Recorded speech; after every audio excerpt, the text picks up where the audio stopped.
fuck is up? What the fuck? Y'all thought y'all ran me off this motherfucker? Absolutely the fuck not. Your girl is back with another motherfucking episode of Podcast Krush.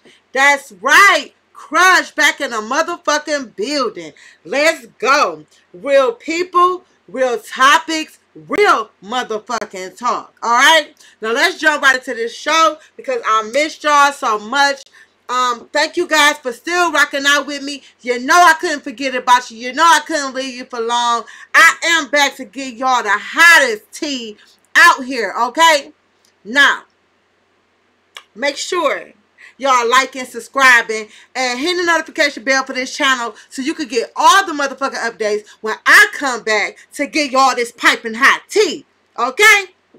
Now, first up, we have Young Miami and Saucy Santana in an interview.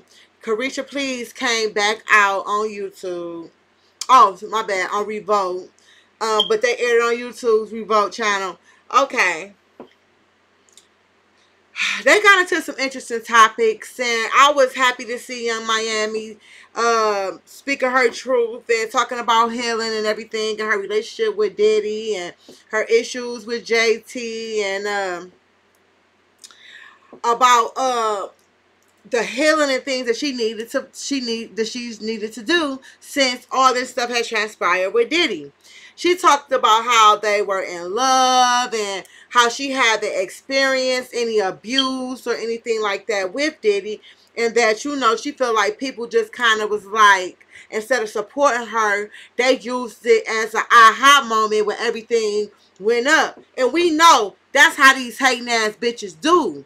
They use your down moments as an aha moment, not knowing that God gonna bless you right back in their face. You feel me? And I feel like Young Miami will come back from all of this, because one thing about it, that girl made a motherfucking name for herself. Because if y'all remember, JT was in jail and she held down the City Girls by her goddamn self. And for JT to go work on a project and drop subs and shit and songs and then say she didn't, and then come up with this fake beef and shit, I kind of feel like JT doing all this shit because she got cool with Nicki Minaj. And it's like, what type of fake ass bitch is you to sit up here and feel like you gotta try to change and switch up on a motherfucker so you can get some kudos or some brownie points from this bitch? Yes, I'm talking about Nicki Minaj, okay? I'm over that shit and that mean girl, that fake mean girl shit with them over there. You feel me? Anybody that work or support Cardi, them motherfuckers got a problem with it. And Nicki and her little minions and her little lapdogs is gonna try to do whatever the fuck they can. But Young Miami said that she don't have no issues with JT. The only issue I have with that interview or that show that Young Miami did on Krush, I just feel like it was too scripted. I don't feel like she gave her genuine truth. I feel like she gave us what we needed to hear, but I don't feel like that was the deep down genuine truth about the situations and about her feelings of what happened and what was going on and shit like that. I feel like she kind of have been dragged into this all because of who she was dating, and they were saying that she was bringing drugs, and that her cousin was trying to have sex with the producer, Miss Lil Rod or whoever the fuck. I kind of feel like Young Miami just, in a better choice of words, she just got caught in some bullshit, you know what I'm saying, with a man that she fell in love with. And he was like turning up for her, and he was providing, and he was showing up with her, and it was obvious that they was in a relationship. You see what I'm saying? And I feel like people just kind of use that moment of Diddy falling to aha Young Miami, and that's some bullshit. Anyway. I just can't fuck with it. Like, bitches just hate too bad. But I'm glad that she did it. I just feel like she needed a more challenging interview. I don't feel like it was challenging enough. You feel me? Y'all remember when Whitney Houston did her interview with Barbara Walters. And, you know, Barbara Walters gonna ask the real questions. I mean, I know, you know, Saucy Santana, I don't feel like he really gave it up the way he needed to, or I should say Gayle King. You know, Gayle King, she asks the hard questions. You feel me? Like she had R. Kelly in tears. I'm fighting for my life. You know, like, you know, she bring the emotion out. You feel me? And I feel like Saucy Santana was more like Barbara Walters. But one thing we did know is that whenever they tried Miss Whitney Houston, she wasn't having it. But Yo Miami did say that she was taking pills and she could have just been a pill popping animal. You know what I'm saying? It had Saucy Santana, and I stepped in and helped her, and that speaks a lot. You know what I'm saying? Shout out to them and their friendship. Okay, let's go to the next one. My girl Cardi B. Cardi B has announced her pregnancy finally, which I been knew that. Like from the concert when she did Madison Square Garden in May with Meg and Glow. We seen the little baby bump then. We knew that Cardi, well, I knew that Cardi was pregnant then, okay? And then a week later, after announcing her pregnancy, she filed for divorce from Offset, who was a part of the best rap group in history, the Migos. Now, Offset has been caught cheating over and over and over and over and over and over and over. Okay, like he done got caught so many times cheating, allegedly, that at this point, he should have been gone, as far as I'm concerned. He has even been accused of sleeping with his rap group brother Quavo's squeeze at the time, Saweetie, okay?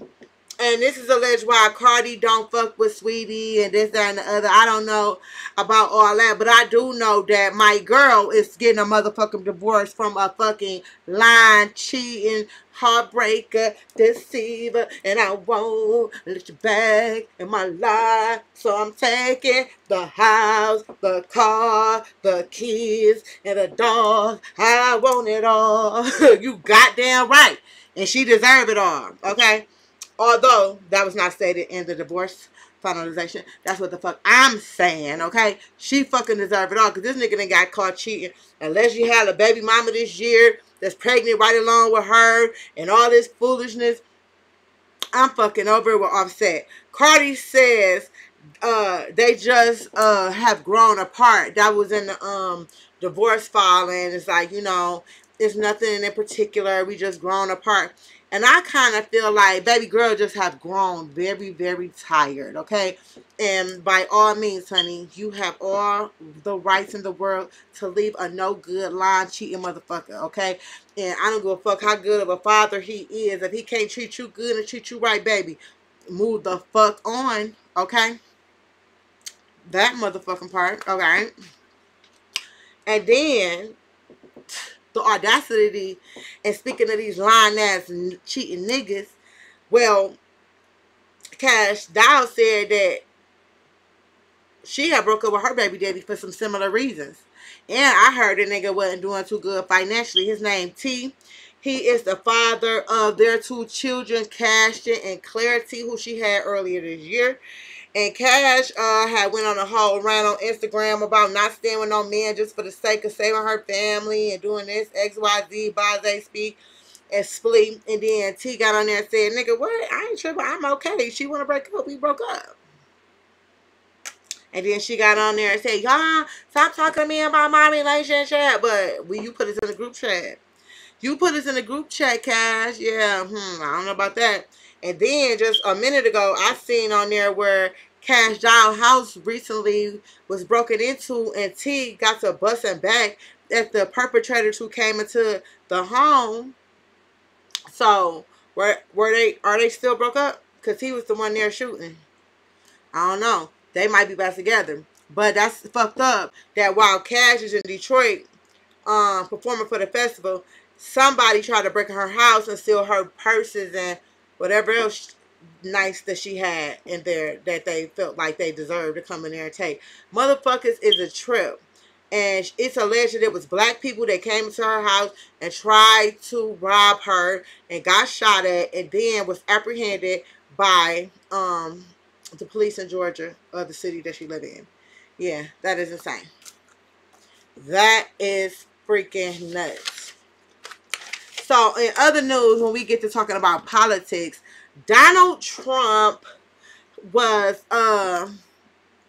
almost assassinated, y'all. Like, during this break while I've been off work, you know, getting other things together and learning and doing some things I had to do. And y'all make sure y'all stay to the end of this motherfucking video, because y'all don't want to miss the last motherfucking story that I got for y'all today. But what I'm trying to say is, y'all seen they tried to shoot that nigga Trump and hit him in the ear? And then people had the nerve to be saying that it was a hoax and it was fake and this and the other. After the news, and we know as much as the news hate Trump, that they would not fabricate a story for him. Like, make it make sense. Like, people hate Trump so bad that they don't even want to believe that other people hate him. It's just crazy. I just can't even believe it. But yeah, they just tried to kill Trump, and then Joe Biden ass then got motherfucking kicked off the fucking election, and now Kamala Harris is about to run. So now we about to have 4 more years of Democratic lies and bullshit, and I don't want to deal with it. Now, what I am happy to hear is that Robert F. Kennedy Jr. is running for president as an independent party, and I am supporting it. I'm not endorsing them yet, but I am saying I am watching. I got my eyes open. I see what's going on, and as of right now, I think I'm gonna keep finding out what's going on with him and more about his policies and what he has to offer for the people before I decide to give my vote to a red or blue motherfucker. You feel me? So yeah, make sure y'all go check out what's going on with Robert F. Kennedy Jr. because that just might be the change that America needs. Okay, I know all y'all stuck on the Democrats. It's not that fucking serious. If you guys understand that this is not the civil rights movement's time, it's not the same. The Democrats are changing into something totally different, and it's not in support of black people the way it used to be. I hate to break y'all hearts with this information, but it is the truth. Okay, the next thing I want to talk about in politics. Now, Kamala caught a lot of flack for having Mother perform at the rally. And y'all know who I'm talking about. My girl, my baby, the one rap queen that I fuck with, Meg Thee Stallion, went and performed, and y'all was talking shit about Meg. I'm trying to understand, how the fuck y'all mad at the artist that she was fucking invited to perform? Now, we know what Meg gonna do. One thing she gonna do is she gonna show up, she gonna motherfucking pop her shit, and she gonna throw that motherfucking ass. Now, y'all being fucking for real? We know what Megan Thee Stallion gonna do when she come. When she comes to perform, she's going to fucking perform. That's what she is. She's a fucking performer. And I don't give a fuck whether you like the way she do it or not. She do her motherfucking thing. And if she was fucking hired or asked to come and participate and perform at a rally for the party, she's not the fucking party, because I'm pretty sure the party know who Meg Thee Stallion is and what Meg Thee Stallion do and what she will come and do. And that's what the fuck she came and did. So who's the fuck the problem? How's it her? No, it's the fucking party. And y'all need to get y'all shit in order and stop and blame and put and place the blame where the fuck it really go. It doesn't go to Meg, it goes to the party. That's who the party is trying to go for, the young black vote or the young white vote, the Megan Thee Stallion hottie vote. That's who Kamala's going for. And it's not Meg's fault. So y'all miss me with all that bullshit. I don't want to hear it. Don't get in my comments popping it, because I'm going to pop it back. Alright? Alright. Next, we got motherfucking some funny shit I've seen this week. YG and Saweetie. Now, YG, you can take the hoe out the streets, but you can't take the streets out of a hoe. We done heard all this shit about Saweetie. We know what Saweetie do. She was fucking on Lil Baby when he was with his girl. We know that she was trying to fuck on Offset, or did fuck on Offset allegedly. Like, while she was with Quavo allegedly. We know what Sweetie is about YG. You fell in love with a hoe. I don't know. Now, what is going on with YG and Sweetie is that the police was called to their Los Angeles home earlier this week because it was an argument that escalated, and someone called the police, and they were brought outside and questioned about the incident and what was going on. Now, allegedly, it was about Sweetie's phone. Okay, so the next day, YG posted, or a day or two later, he posted on his IG story with a lion and a cheetah emoji. And so the people put it together and said, oh, he calling Sweetie a lion cheetah. And it made sense. It added up. It was on brand. It made a lot of sense. And for me, I'm saying, bro, are you surprised? Are you fucking serious? Like, how are you fucking surprised? Come on now, we talk about Sweetie. We talk about Sweetie. She bad as hell. She's very pretty, but we talk about Sweetie. Like, huh? Like, y'all be falling for some real life hoes. And that's going to be the show. I hope y'all enjoyed it. I hope y'all liked it. Make sure you smashing that like button. And if you fuck with these videos, subscribe to the channel because it helps my channel grow. And until next time, peace, y'all.